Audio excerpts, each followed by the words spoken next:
One of the amazing things that we look at as this happens is the amazing care that Jesus gives to those that are following him. He prays for them, he teaches them, he protects them, and he enters into his night of trial.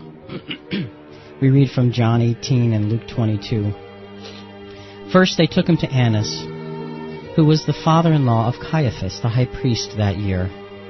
Caiaphas was the one who advised the Jews that it was better to have one person die for the people.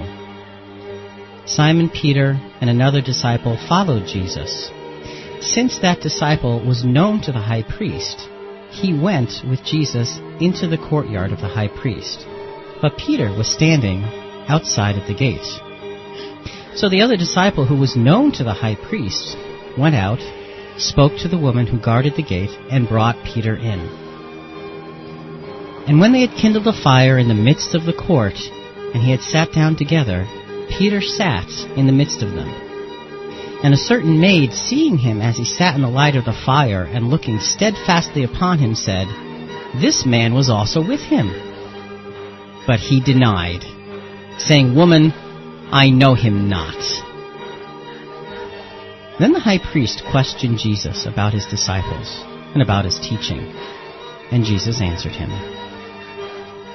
Then Annas sent him bound to Caiaphas, the high priest. Now Simon Peter was standing and warming himself. They asked him, "You are not also one of his disciples, are you?" And he denied it and said, "I am not." And after the space of about 1 hour, one of the slaves of the high priest, a relative of the man whose ear Peter had cut off, confidently affirmed, saying, "Of a truth, this man was with him, for he is a Galilean." But Peter said, "Man, I know not what thou sayest." And immediately, while he yet spake, the cock crew. And the Lord turned and looked upon Peter, and Peter remembered the word of the Lord, and how he had said unto him, "Before the cock crow this day, thou shalt deny me thrice." And Peter went out and wept bitterly. And the men that held Jesus mocked him and beat him, and they blindfolded him, and they asked him, saying, "Prophesy, who is he that struck thee?" And many other things they spake against him, reviling him. Then they took Jesus from Caiaphas to Pilate's headquarters. It was early in the morning. They themselves did not enter the headquarters so as to avoid ritual defilement and to be able to eat the Passover. So Pilate went out to them and said, "What accusation do you bring against this man?" They answered, "If this man were not a criminal, we would not have handed him over to you." Pilate said to them, "Take him yourselves and judge him according to your law." The Jews replied, "We are not permitted to put anyone to death." Then Pilate entered the headquarters again, summoned Jesus, and asked him, "Are you king of the Jews?" Jesus answered, "Do you ask this on your own, or did others tell you about me?"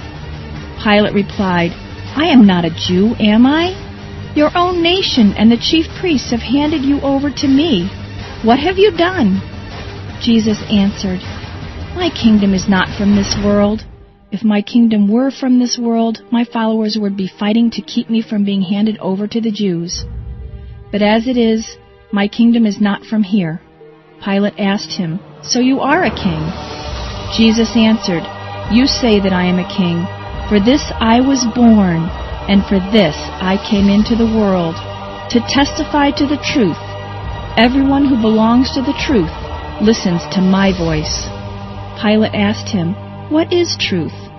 "But you have a custom that I release someone for you at the Passover. Do you want me to release for you the king of the Jews?" They shouted in reply, "Not this man, but Barabbas." Now Barabbas was a bandit.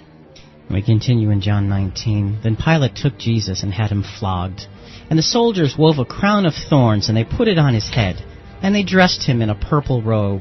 And they kept coming up to him and saying, "Hail, King of the Jews," and striking him on the face.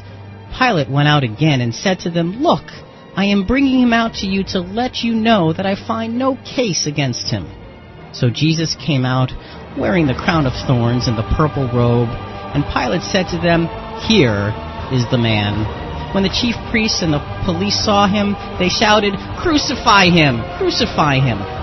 Pilate said to them, "Take him yourselves and crucify him. I find no case against him." The Jews answered him, "We have a law, and according to that law, he ought to die, because he has claimed to be the Son of God." Now when Pilate heard this, he was more afraid than ever. He entered into the headquarters again and asked Jesus, "Where are you from?" But Jesus gave him no answer. Pilate therefore said to him, "Do you refuse to speak to me? Do you not know that I have power to release you and power to crucify you?" Jesus then answered him, "You would have no power over me, unless it had been given you from above. Therefore the one who handed me over to you is guilty of a greater sin." From then on, Pilate tried to release him. But the Jews cried out, "If you release this man, you are no friend of the emperor. Everyone who claims to be a king sets himself against the emperor."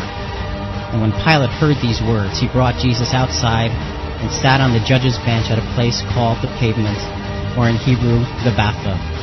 Now it was the day of preparation for the Passover, and it was about noon. And he said to the Jews, "Here is your king." They cried out, "Away with him! Away with him! Crucify him!" Pilate asked, "Shall I crucify your king?" The chief priests answered, "We have no king but the emperor." Then he handed them over to be crucified.